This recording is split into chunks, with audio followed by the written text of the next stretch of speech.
Bismillahirrahmanirrahim. Assalamualaikum warahmatullahi wabarakatuh.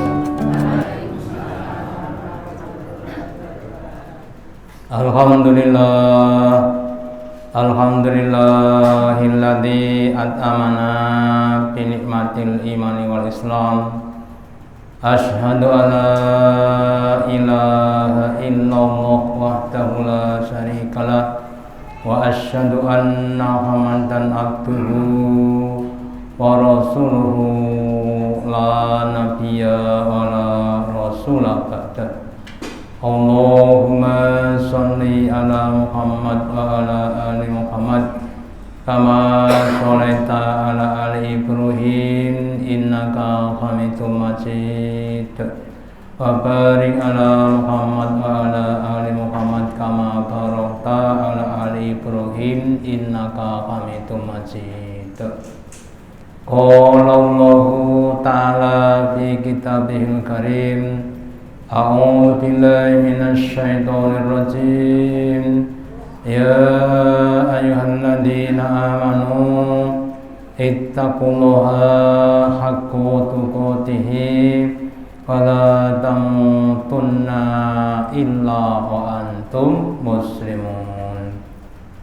Bapak Ibu hadirin yang dirahmati Allah Ta'ala, yang pertama dan utama, marilah kita selalu meningkatkan, menambahi kesyukuran kita, keimanan dan ketakwaan kita kepada Allah Ta'ala dengan menjalankan perintah-perintahnya dan menjauhi larangan-larangannya. Bapak Ibu hadirin yang dirahmati Allah Ta'ala, segala apa yang diperintahkan Allah dan apa yang dilarang Allah itu macam-macamnya sangat banyak. Tingkatan-tingkatnya juga sangat banyak. Sementara setiap orang itu mempunyai kemampuan yang berbeda-beda, yang bertingkat-tingkat, sehingga tidak menutup kemungkinan akan terjadinya perbedaan-perbedaan antara satu dengan yang lainnya. Kemudian perbedaan itu kadang-kadang justru digunakan oleh setan untuk menggelincirkan orang-orang yang beriman. Maka kita sebagai orang-orang yang beriman harus semakin waspada, memahami bahwa setiap orang itu ditakdirkan Allah dengan keunikan-keunikan, dengan kekhususan dan lain sebagainya, yang itu sekali lagi memungkinkan terjadinya perbedaan dengan orang lain. Jangankan dengan orang di luar rumah, antara suami dan istri kadang juga terjadi perbedaan-perbedaan.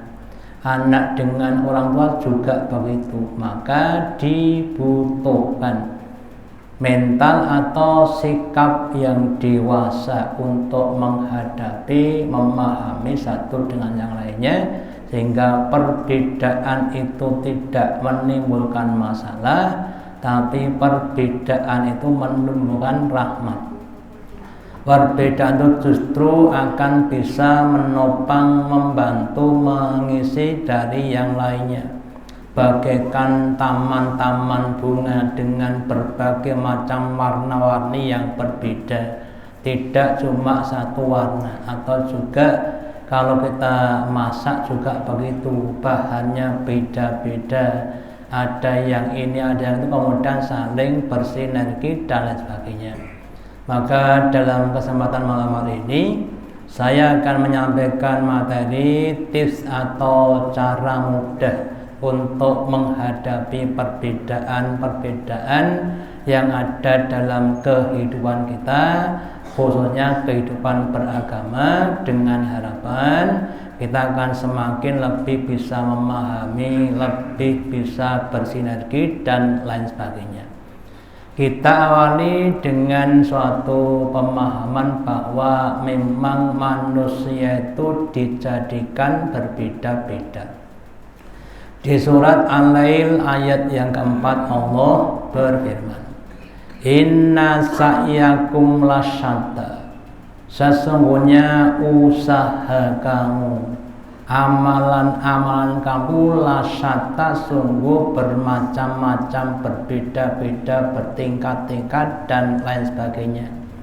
Si A itu orangnya rajin sholat tapi untuk sedekah belum banyak.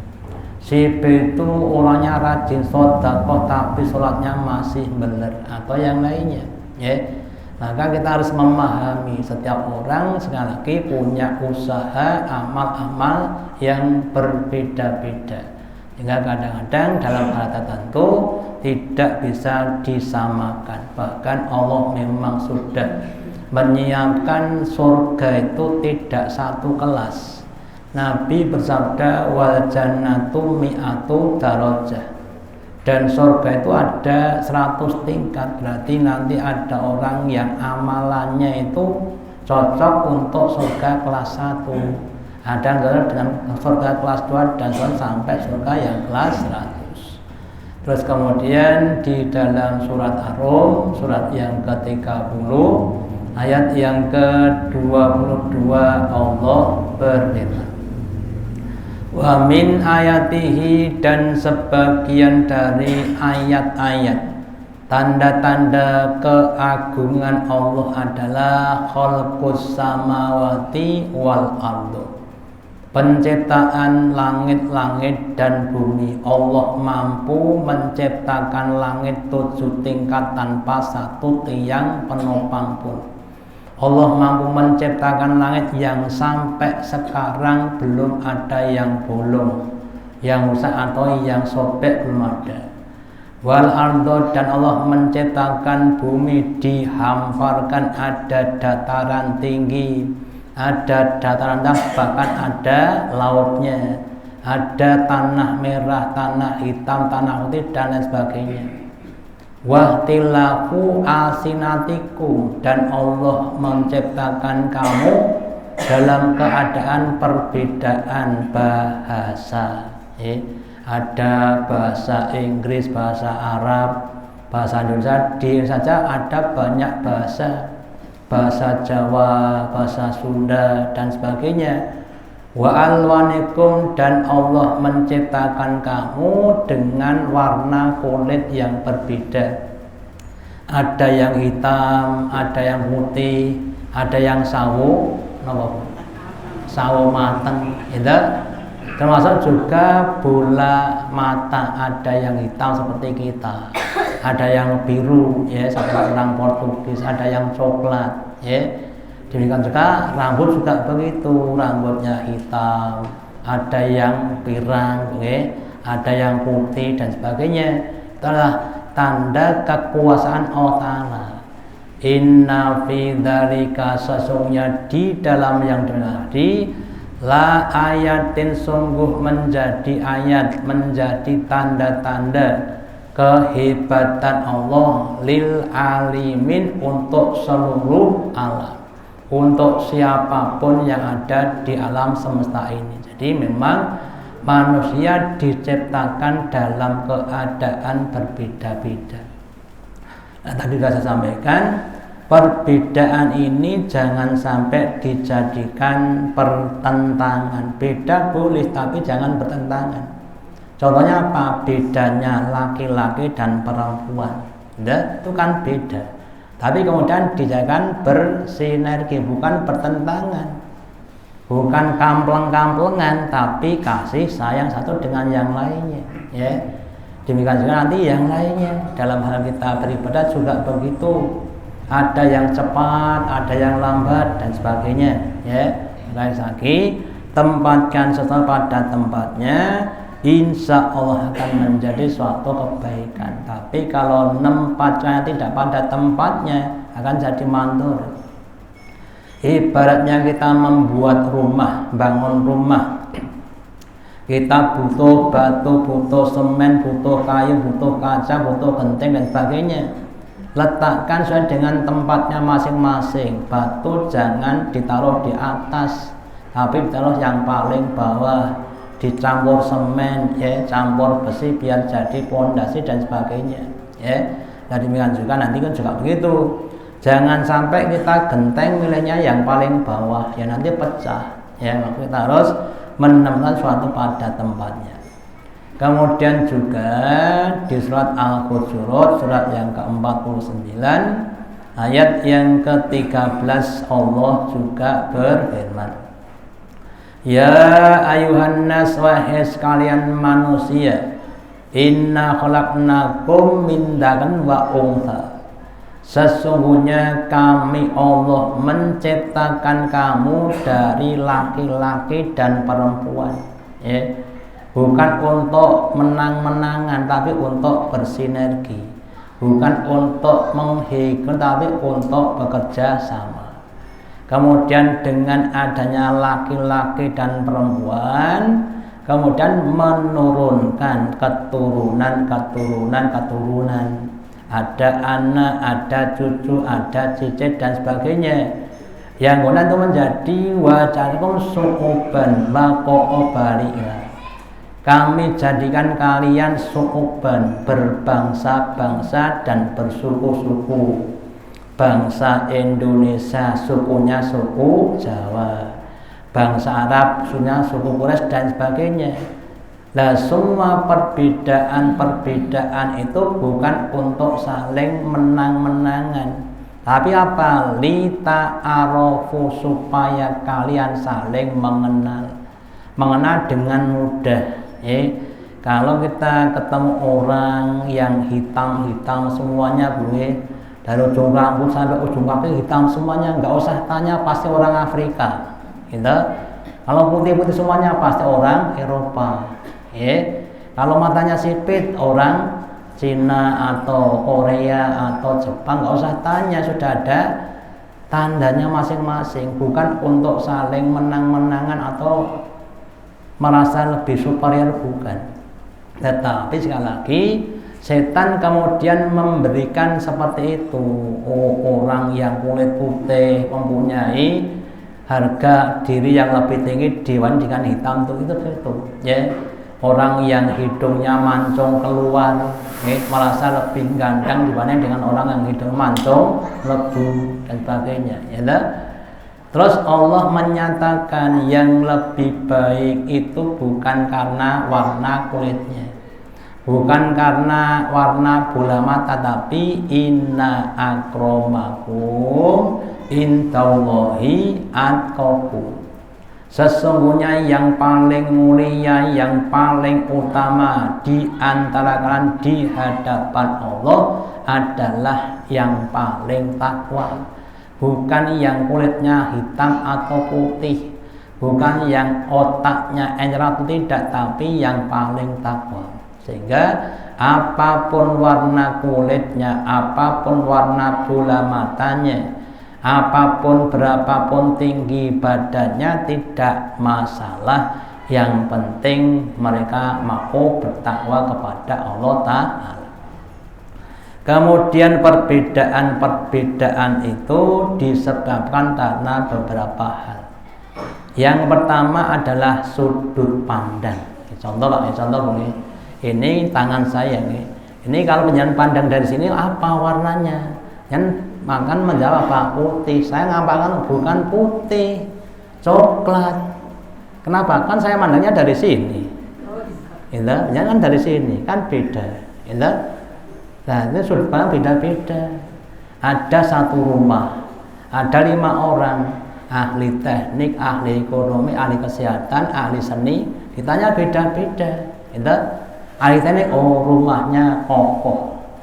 Ahli ekonomi, oh rumahnya harganya mahal, soalnya tepi jalan. Ahli kesehatan, oh rumahnya bersih dan sehat. Ya, orang lain, oh rumahnya seni. Ya, itu beda-beda, komentarnya beda-beda. Ya, dan demikian juga nanti yang lainnya, ya, kita bisa melihat durian itu apa. Oh, durian itu makanan atau buah yang enak bagi yang senang. Bagi yang senang, oh durian itu buah yang bikin mumet, ya, mumet kepalanya apa mumet kantongan ibu, ya. Kalau saya durian itu buah yang bikin mumet kantongan. mergo ora kuat tuku kowe. Nek diparingi ya ora mumet. Nah, kemudian yang kedua, kemampuan berpikir. Ada yang level 1, ada yang level 2, ada yang level 3 dan lain sebagainya. Nanti ada yang namanya ahli dohir, ada ahli takwil. Ahli dohir itu menggunakan dalil dengan dohirnya. Contoh, kenapa? Kamu tuh kan punya tetangga yang berbuat buruk. Apa iya? Iya, tetanggamu sebelahmu kan sukanya berbuat buruk, bermaksiat. Apa iya? Iya. Wong saya nggak melihat kok. Ya. Kenapa? Karena ada hadis, idza ra'aital munkar. Jika kamu lihat kemungkaran, maka ubahlah. Kalimat melihat itu kan ada yang mengatakan melihat dengan mata kepala. Oh, saya nggak lihat kok. Gitu. Oh, tapi kan tahu, tapi kan nggak lihat. Kan hadisnya kalimatnya ro'a, bukan taklam. Ya saya nggak merubah, saya nggak melihat. Dia sukanya zina, saya nggak melihat dia zina. Itu namanya ahli dohir. Ada yang ahli takwil, yo nek nonton langsung yo lah. Ning mosok wong lanang karo wedok mlebu nang kamar arep ngopo nek ora ngono kuwi mau. Namanya ahli takwil, ya. Dan juga nanti ya terjadi perbedaan. Nanti malam jam sekian ada gerhana bulan. Orang sudah siap-siap untuk sholat gerhana, ada yang nggak mau. Kenapa? Ora ketok, gerhana ora ketok, kena mendung. Ya kan, sehingga saya tidak sholat gerhana. Kenapa? Kan nggak kelihatan. Ada yang ora ketok, kalau wis hitungannya wis gerhana. Ya, makanya namanya perbedaan kemampuan berpikir. Ya.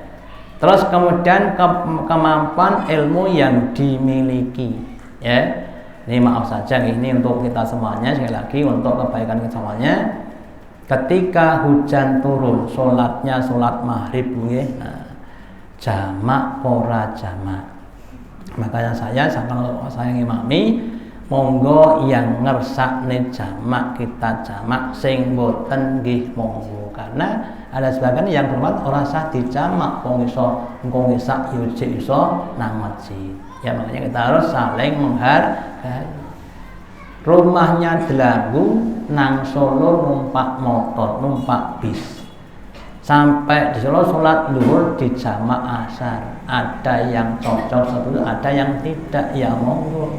Ya. Ini kemampuan ilmu yang berbeda.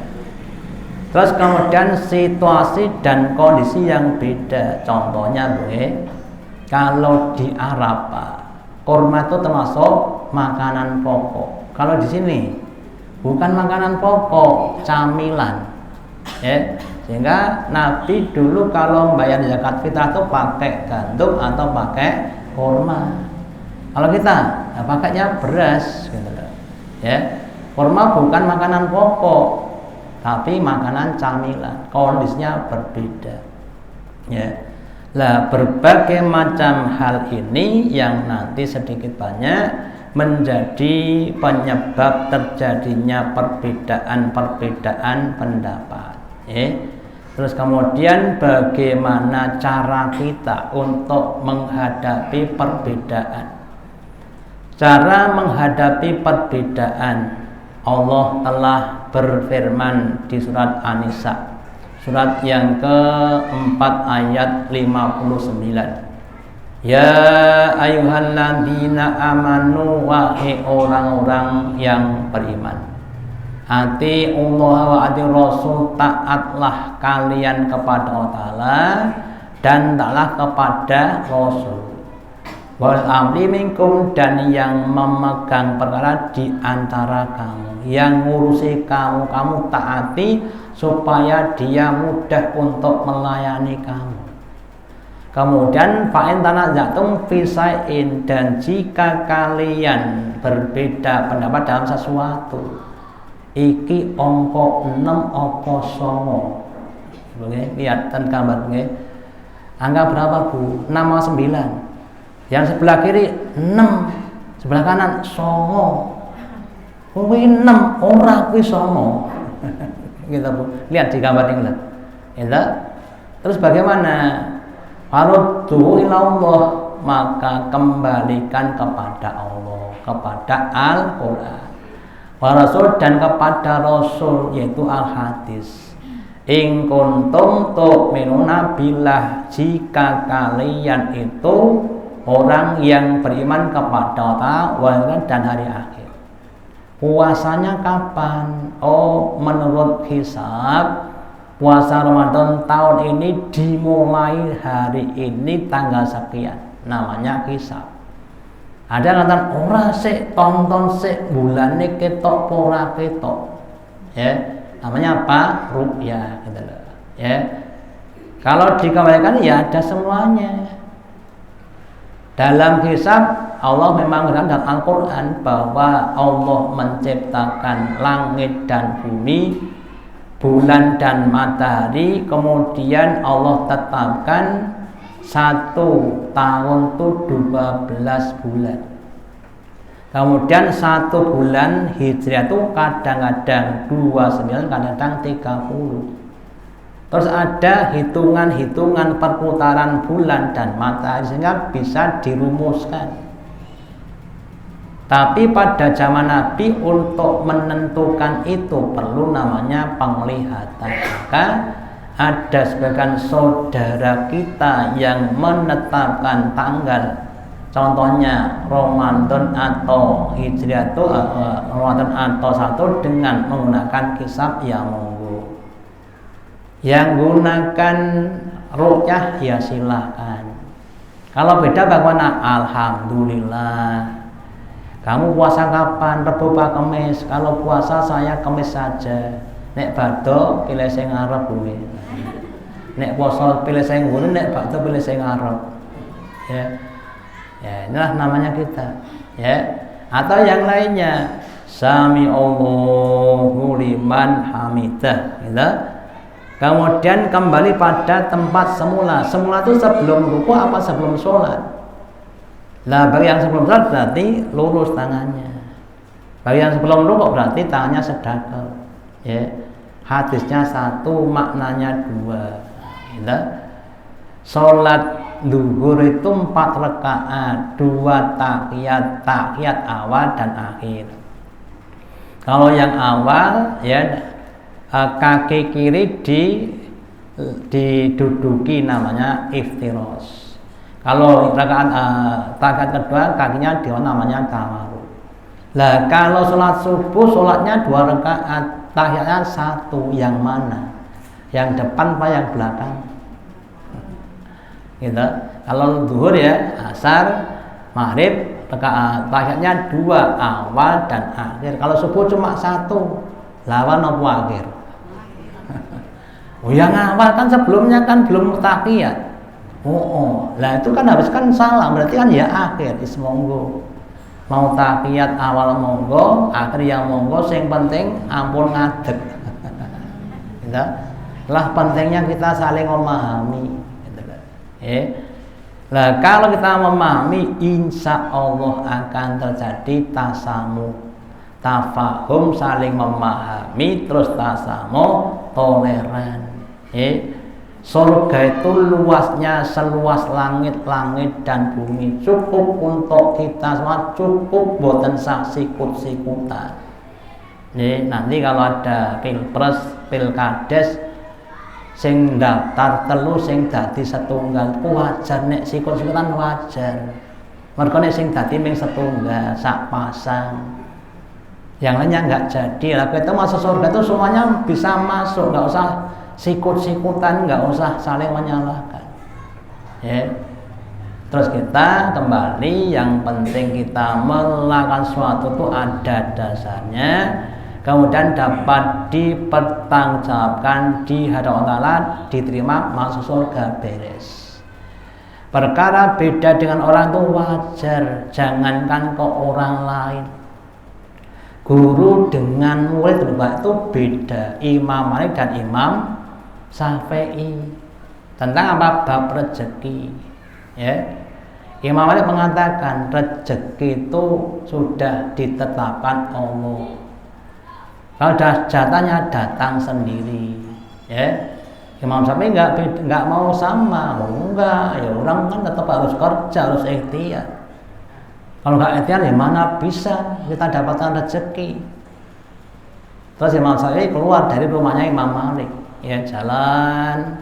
Terus di sawah ada orang yang sedang panen anggur. Mas, sini bantu, bantu, ya.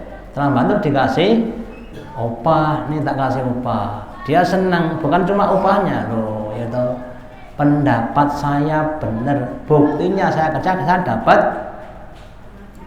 makanan. Dia bawa ke gurunya Imam Malik, guru, ini saya habis kerja, saya dapat makanan ini yang saya caosi. Dia juga bilang, kan saya benar, saya kan di rumah nggak kemana-mana, jatah saya ya datang sendiri kan. Gitu, Pak. Imam Malik ya bener, aku tengok nang omah, aku ora kerja. Aku nggak morong, rene nggak panganan, berarti kan aku ya bener. Ya semuanya memang bener. Gitu loh. Jadi semuanya kalau dipahami dengan lebih luas akan semuanya benar. Makanya kita harus semakin lama semakin pikirannya semakin luas. Terus kemudian Bapak Ibu, perbedaan-perbedaan yang ada di dunia, entah itu bab ibadah atau yang lainnya, yang sedikit banyak ada dalam hati kita. Yang saya sampaikan, setan kadang menggunakan itu sebagai penggoda manusia, terus timbul namanya rasa tidak enak, kebencian. Satu dengan yang lainnya, sing bener ki aku, ono salah, ora sing bener ya aku, kowe salah. Saling menyalahkan, bahkan saling menyesatkan, bahkan saling mengkafirkan.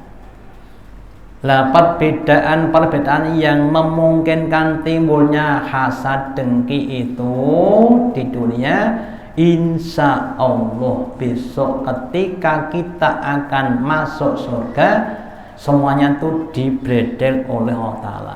Yang sini itu kemudian dibredel semuanya. Di surat Al-A'raf, surat yang ke-7 ayat 43, Allah Ta'ala berfirman, wa naza'na ma fi min ghillin.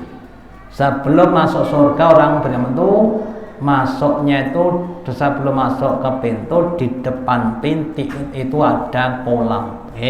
Kolam isinya air. Terus kemudian setiap orang mau masuk harus minum air itu. Setelah minum maka semua hasad dengki yang ada dalam hati mereka, yang dulu perbedaan madhab, perbedaan kunut rakunut, perbedaan bismillah banter walon, perbedaan kisah apa ruqyah, semuanya kemudian hancur semuanya, hilang semuanya. Kemudian tadri min ta'an, kemudian mereka dimasukkan di dalam surga yang mengalir dari bawahnya sungai-sungai. Wis saiki awake dhewe dadi sedulur. Mereka duduk makan bersama, berhadap-hadapan. Wa qalu, dan mereka berkata, alhamdulillah, segala puji untuk Allah Ta'ala dan allazi hadana li hada, yang telah menunjuki kami dengan petunjuk Islam ini, yang laula an hadana, kita tidak mendapatkan petunjuk kalau tidak ditunjuki Allah. Jadi kita ini Bapak Ibu bisa berislam, mau sholat, mau ngaji itu karena apa? Petunjuknya Allah. Betapa banyak orang yang mereka sudah dan tapi nggak dapat petunjuk juga banyak. Ya makanya monggo dengan kita mendapat petunjuk, terus kita lakukan, kita amalkan, insya Allah Allah akan semakin banyak memberikan petunjuk yang lebih besar, yang lebih kuat, yang lebih terang. Contoh, bab apa? Bab sholat. Ada orang yang ketika mendapat petunjuk, sing penting wong ki sholat. Sholat itu sing penting madhep kiblat, tutup aurat, takbir Allahu Akbar, selesai sampai salam. Terus kita ngaji terus dapat ilmu. Oh, caranya takbir begini, ya, caranya rukuk begini dan sebagainya, akan lebih bagus lagi. Setelah itu kemudian caranya supaya sholatnya bisa apa? Khusyuk, bisa tumaninah begini dan sebagainya. Semakin kita banyak ngaji, semakin sholat kita semakin bagus. Sholat itu kalau bisa seperti seakan-akan kita itu sedang wawancara dengan Allah Ta'ala. Allah itu ada di hadapan kamu ada di hadapan Allah Ta'ala. Itu tingkatan yang lebih tinggi. Terus panjenengan bisa sholat seakan-akan panjenengan sedang wadul kepada Allah. Ya, apalagi pas sholat malam. Itu ada tingkatan terus, gitu loh. Ya, demikian tentang puasa. Dulu puasa tuh yang penting tidak makan dari subuh sampai maghrib. Wis penting kalau mau. Ya, habis subuh tidur sampai jam 9. Tangi turu tengok-tengok meh luhur adus bar luhur tidur lagi. Sing penting ora mangan ora ngombe. Kan gitu tuh, Bu. Kemudian meningkat maca Quran sedina sak juz dan sebagainya sampai level-level yang lebih tinggi. Lah rekakmu poso awan ora mangan bar maghrib kowe malah balas dendam. Nek bengi balas dendam mangan awan balas dendam turu gitu Pak. Bengi mangan kalih melek ta kalih ngantek jam 12. Sesuk balas dendam turu, nek bengi balas dendam mangan. Itu jenenge yo hawa nafsu ora mbok kekang kuwi mau. Tingkate nek menurut Imam Syafi'i tesih tingkat posone wong biasa. Terus meningkat lagi. Jadi yang diredam tidak cuma nafsu makan tapi juga nafsu seksual, atau yang lainnya, meningkat lagi dan sebagainya. Jadi kalau kita semakin belajar, nanti akan semakin tinggi tingkat kita, ya. Bahkan nanti pada tingkatan-tingkatan tertentu orang itu berusaha untuk mengendalikan hati atau jiwanya. Semakin bagus, semakin qanaah, semakin istiqomah dan lain sebagainya. Terus kemudian yang berikutnya, perintah untuk bersatu dan berpegang teguh kepada talinya Allah Ta'ala. Di surat Ali Imran surat yang ketiga ayat yang ke-103 firman, wa tasimu bihablillahi jami'an wa la tafarraqu. Berpegang teguhlah kalian dengan tali Allah, bimana agamanya Allah. Jami'an semuanya dalam segala hal, mulai dari urusan dunia sampai urusan akhirat, urusan keluarga sampai urusan ibadah-ibadah dan lain sebagainya. Wala tafarraqu, dan janganlah kalian berpecah belah. Beda pendapat ya beda, tapi nggak usah berpecah belah. Wal quru nikmatallahi alaikum, dan ingatlah nikmat Allah sekalian, il kuntum a'daan, ketika sebelumnya kalian itu dalam keadaan bermusuh-musuhan. Kemudian fa'alafa bainakum, kemudian Allah melembutkan hati-hatimu. Fasfahtu min mani ikhwanan, kemudian dengan nikmat Allah yang namanya Islam kalian menjadi saudara. Dulu di Madinah Bapak Ibu ada dua suku namanya Aus dan Khazraj. Yang kedua selalu berperang terus, ya, sebelum datang Islam. Terus ketika Nabi datang di Madinah, keduanya masuk Islam, kemudian jadi saudara. Yang dulu awalnya berperang terus, ya, musuhan terus, tapi kemudian dengan adanya Islam mereka jadi bersatu. Tadi juga kita seperti itu, boleh jadi sebelum ngaji, sebelum Islam, kita dulu mungkin sebagian sing jenenge tonggo sok-sok duwe masalah. bapak ibune Pak nggih neng-nengan, anake kira-kira neng-nengan mboten Pak? Nek sampean ndek ya melu Bu nggih ngoten lho. Nggih, nanti tekan putune ya neng-nengan meneh. Gitu. Begitu itu. Terus dengan dalil Islam kita jadi saudara. Bahkan persaudaraan Islam itu tidak hanya di dunia tapi sampai besok di akhirat. Ya. Terus seandainya kalian dulu tidak masuk Islam, diibaratkan wa kuntum ala sawaqati minan nar, dan kalian sebetulnya sudah ada di bibir neraka. Wis nang lamben rokok meh kecemplung rokok. Terus maka kemudian menyelamatkan kamu dengan Islam. Mohon maaf. Ketika saya masih kecil di Sabrang niku kadang kan ngomongnya oke sing mboten salat. Gitu. Entene mung perdukunan dan lain sebagainya. Gitu. Dik golek lek dukun ngoten lho, gitu. Kemudian kita diselamatkan dengan Islam. Kita kemudian sudah menjadi Islam. Segala masalah kita selesaikan dengan Islam. Ya, namanya diselamatkan dari bibir neraka. Itu harus disyukuri. Seandainya kita tidak diselamatkan dengan Islam, mati tetap dalam keadaan jahiliyah, maka kita akan masuk ke dalam neraka. Ya, makanya monggo kita semuanya mensyukuri nikmat Islam tadi.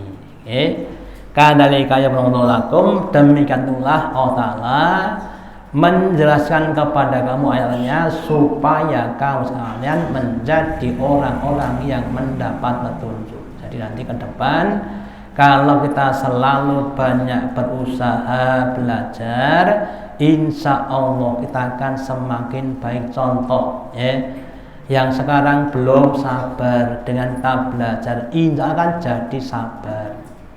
Yang belum istiqomah akan jadi istiqomah, yang belum ikhlas akan jadi ikhlas dan lain sebagainya. Yang rezekinya belum berkah akan jadi berkah dan sebagainya. Sehingga nanti kalau kita sudah semakin berkah, semakin istiqomah, akan hidupnya akan jadi baik. Kalau sekarang Pak ditanya, Pak, Bu, sedo sek niki napa jingben? Coba jawabane. Jingben apa jingben meleh? Sida-sida napa mboten? Mergone wedi mati. Itu wedi rawedi nek pun titi wancine mati. Ya padha badhe mati. Maka yang dipikir bukan kapan matinya, tapi bagaimana kita persiapan untuk menghadapi kematian. Saya dipikir bukan kapan mati ini, tapi kita sudah banyak sanggup apa belum untuk menghadapi kematian. Kalau sudah banyak sanggup itu enak Pak. Kita orang beriman itu nanti kalau meninggal dunia, insya Allah malaikat cara nyabutnya tidak dicabut tapi dikasih foto taman surga. Ya ayyuhan nafsul mutmainnah irji'i dan sebagainya itu. Jadi nggak dicabut tapi keluar sendiri gitu loh. Terus dikasih di kain putih, dikasih minyak kayu, kemudian dibawa ke hadapan Allah Ta'ala, diiliin, dimuliakan. Yaitu orang-orang beriman, rohnya seperti itu. Jadi orang beriman itu kalau meninggal dunia seperti orang yang kerja, selesai kerja nompo gaji, penak nomor kosong, makanya emang mati. Kayaknya ngapun, sehingga Pak gajinya udah mokeh. Oke, jadi ini untuk kesempatan pertama sampai di sini dulu. Insya Allah nanti akan kita lanjutkan pada pertemuan besok malam 1. Semoga ada baiknya. Allahumma taqabbal minna innaka antas samiul alim wa tub alaina innaka antal